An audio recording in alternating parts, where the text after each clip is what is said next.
empezamos hablando y mirando acá porque qué actividad, tenemos un montón de actividad en lo que es el Atlántico y la verdad algo muy inusual para esta época. Usualmente en junio vemos que se desarrollan en lo que es el Golfo de México, pero miren aquí, tenemos tormenta tropical Brett y también tenemos a un área de interés que estamos vigilando también en estos momentos, es un área desorganizada de lluvias y tormentas, pero la estamos monitoreando muy de cerca. Así que, como les decía, la tormenta tropical Brett se encuentra adelante, pero hablemos un poquito acerca de esta área de interés porque le han aumentado en cuanto a la posibilidad de desarrollo, tiene un 60% de probabilidad en los próximos 7 días y un 50% en los próximos 2 días.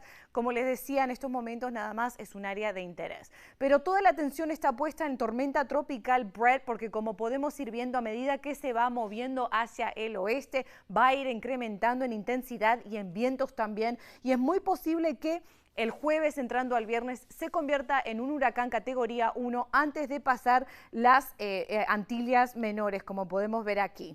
Una vez que atraviesa, es muy probable que cause riesgo, ya sea para Puerto Rico también, República Dominicana, es muy posible. Cuando hablo de riesgos, estoy hablando de fuertes aguaceros, posibles inundaciones, vientos de más de 75 millas por hora. Así que es muy importante que continuemos vigilando este sistema. La buena noticia es que es posible que baje de intensidad cuando se atraviesa con unos vientos cortantes, una vez que pase las Antillas Menores, como les venía diciendo, y estos vientos cortantes va a hacer que disminuya en intensidad.